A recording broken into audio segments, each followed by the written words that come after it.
साथ उन्होंने युद्ध किया और 40 और 50 किलोमीटर पीछे ढकेल दिया। और जो निर्माण हुई भूमि उसे कोकण कहते हैं। इस भूमि को परशुराम भूमि कहा जाता है। ये सारा कोकण पहाड़ियों से घिरा हुआ है। सूरज की किरणें जमीन तक पहुंच नहीं सकती, इतनी घनी झाड़ियाँ पाई जाती है। 200 से 250 प्रकार की जड़ी बूटियाँ, सैकड़ों प्रकार की मछलियाँ, जाति कछुए, मगर या पाई जाती है। कोंकण में जांबा नाम को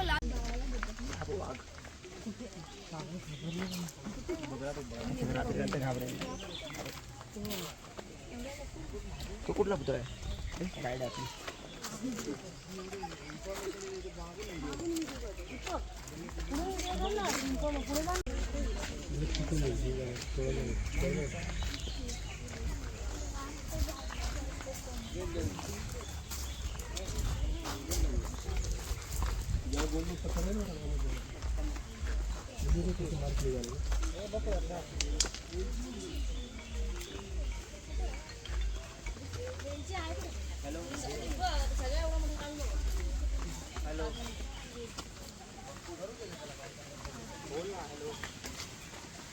धार्मिक संस्था गांव नियंत्रण करती। गांव में दो व्यक्ति में झगड़े हो गए तो गांव में सभी लोग यहाँ इकट्ठा हो जाते थे और गांव के मुखिया उनके सामने न्यायदान का काम करते थे। और एक महत्व की विशेषता है कि संसार में ऐसी प्रथा कि हर एक जाति धर्म के लोग अपने अपने मंदिर मस्जिद में जाकर भगवान का दर्शन लेते हैं। हम कोकनी लोग भी साल भर भगवान के पास जाकर दर्शन लेते हैं। लेकिन हमारे यहाँ जब शुंगा यानी कि होली त्योहार मनाया जाता है तब इस भगवान को इस पालकी में बिठाकर हर एक घर घर में ले जाते हैं। यानी कि कोकनी लोग और भगवान, इनका नाता इतना नजदीक है कि हमारे एक दूसरे के पास आना जाना होता है। इस देवी का नाम वाघजाई है। यह हमने जानबूझकर रखा है क्योंकि जिस जंगल में वाघ पाई जाती है वो जंगल समृद्ध माना जाता है। 500 साल पहला कोंकण भी इतना ही समृद्ध था कि हमारे भाव विश्व में भगवान का स्थान दिया गया है। हम कोकनी लोग वट, पिंपल, सांप, नाग इनकी पूजा करते हैं, यानी कि हम निसर्ग पूजा कहलाते हैं। इसलिए इस देवी का नाम भी प्रकृति के संबंधी वाघजाई ऐसा ही रखा है। ये हमारे पुराने कुछ वाद्य है। लकड़ी का ढोल है, मिट्टी में तो ताशे। इनका नीचे तक मिट्टी से तैयार किया है। ये ताशे 110 बरस पुराने हैं। ये बजाने वाले कुशल हो तो इनका आवाज 1 से 2 किलोमीटर दूरी पर पहुंचता था। पहला इसका इस्तेमाल धार्मिक कार्य के लिए और संदेश वहन के लिए किया जाता है।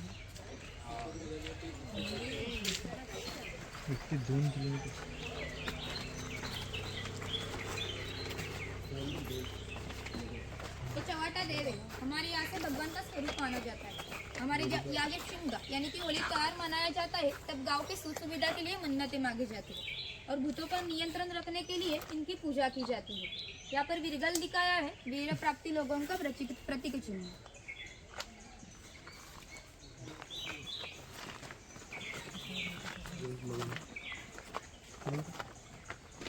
हाताने कुठे बनवतो सांगताना फक्त बनवणार पार्टर सिस्टम यानी कि सुतार, लोहार, कासर ये लोग घर घर में जाकर अपने अपने सेवा देते थे।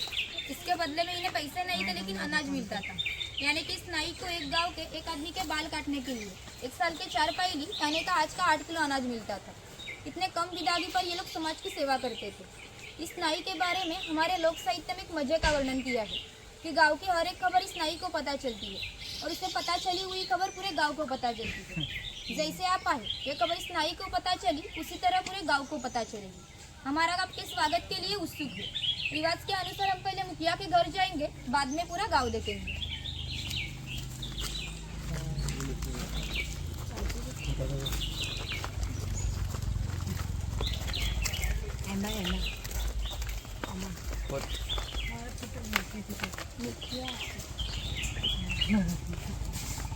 मुखिया राजा का गांव का पहला प्रतिनिधि मुखिया। धार्मिक और राजकीय संदर्भ में मुखिया का पहला सम्मान था।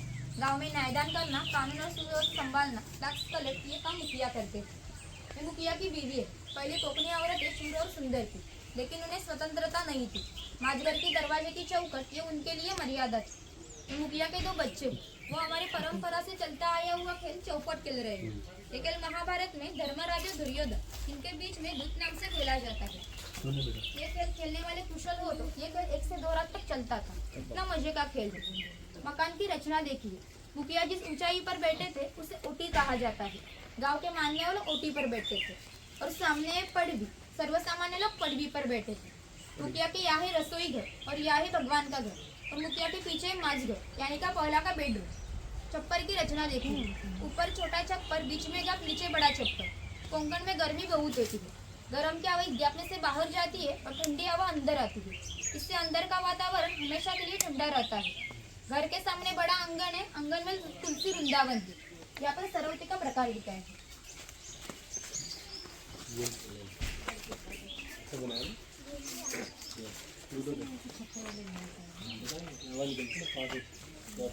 हरकत केली किती आता पण माणसांनी एक किसान है, इसकी घास की झोपड़ी और कम कपड़ों पर मच जाएगी। ये हमारा गांव का प्रमुख उत्पादक घटक माना जाता है। गांव के 12 बलूतेदार मुखिया और राजा को अनाज देने का काम ये किसान करता था। ये जो चूल्हा है उसे कोंकणी भाषा में पिरसा कहा जाता है। ये हमेशा के लिए जलता रखा जाता था, क्योंकि पहले लाइटर और माचिस नहीं थी। किसान के बीवी को खाना बनाना हो तो इसमें 2 शोले लेकर रसोई घर का चूल्हा जलाता थी। ये जो चूल्हा बुझ गया तो घर में चकमक कर पत्थर रहते थे, वो एक दूसरे पर घिसट कर आंच लगाई जाती थी। ये खोईनी है, इसका इस्तेमाल मछलियाँ पकड़ने के लिए किया जाता है। ये ऊपर बेलियों से बांधकर पानी में रखा जाता है। इसके अंदर की रचना ऐसी है कि अंदर गई हुई मछली फिर से बाहर नहीं आ सकती। ये गोमुई से पुताई हुई टोकरी है, उसे कणगी कहा जाता है। इसका इस्तेमाल अनाज रखने के लिए किया जाता है। इसके अंदर अनाज रखकर ऊपर चिरपल नाम का फॉइल डालकर ढक्कन लगाकर गोमुई से पुताई की जाती है। इसके अंदर का अनाज 2-3 साल अच्छा रहता है। ये किसान की बीवी है, किसान की लड़की है। ये उचल है, इसका इस्तेमाल कपड़े सुखाने के लिए किया जाता है। और घर में गौरी गणेश जी का त्योहार दिखाया है।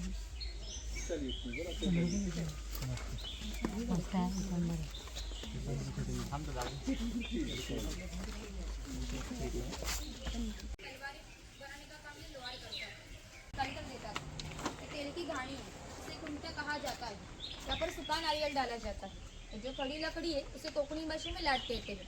ये लाट इस आड़ी लकड़ी को इस तरह बांधी जाती है कि लाट सीधी तरह खड़ी रहती है। यहाँ पर पत्थर रखकर तेली खुद बैठता है और कोलू का बैल बांधा जाता है। ये सब वजन बैल गोल घुमाने के बाद लाट पर पड़ता है। लाट का वजन नारियल पर पड़ता है। इस तरह नारियल पीस कर तेल निकाला जाता है। ये तेल निकालने के लिए कोलू का बैल छोड़ना पड़ता है। कोलू बाजू करना पड़ता है, आड़ी लकड़ी बाजू करके लाट बाजू करना पड़ता है और तेल निकाला जाता है। फिर से नया तेल निकालने के लिए नया नारियल डाला जाता है। और तेली को इतना सा तेल निकालने के लिए 1 या 1.5 घंटा लगता था। यानी का पहला का जीवन इतना ही कष्टमय था।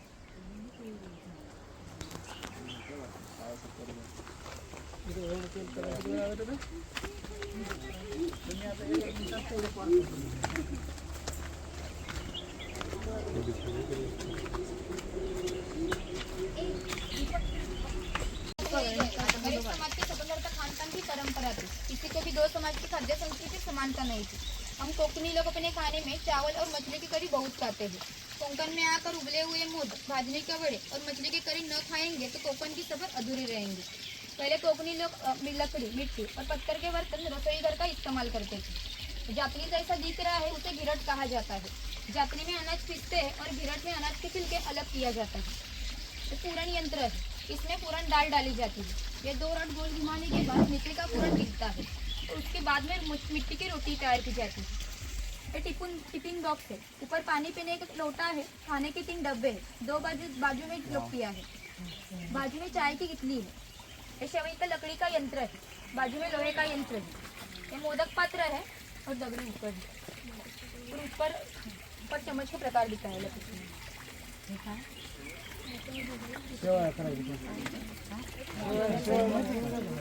शेवयांची खीर त्या शेवया बनवायला आता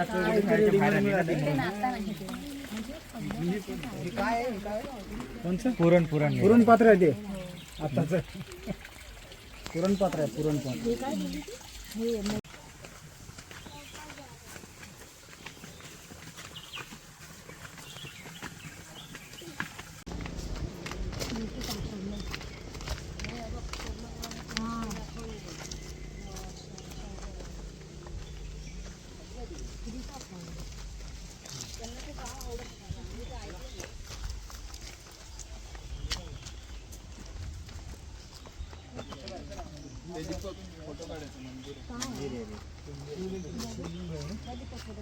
दर्शन करायचं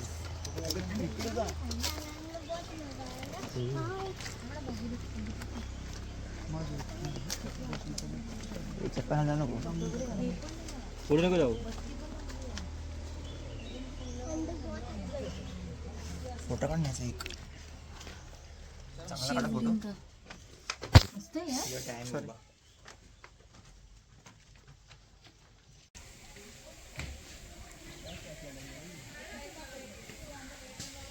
ये लोग जब गांव में आते थे तो उनको पहले में ख्याल से बने हुए कंधे पर कंबल और हाथ में घुंघरू की लाठी होती और इनके पास 100 और 125 गाय और 5 और 25 भैंस होती.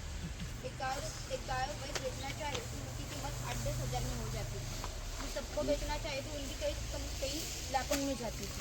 इतना ही धनवान आदमी थे. लेकिन कोकणी लोगों का रण सीधी होने के कारण इनकी रण भी ऐसी सीधी थी. पर बकरी की गोटी है, जंगली जानवरों से बचाने के लिए ऐसे ऊपर बांधी गई है. इसके 2 बांबू से गैप होने के कारण नीचे का मैला गिरता है. 60.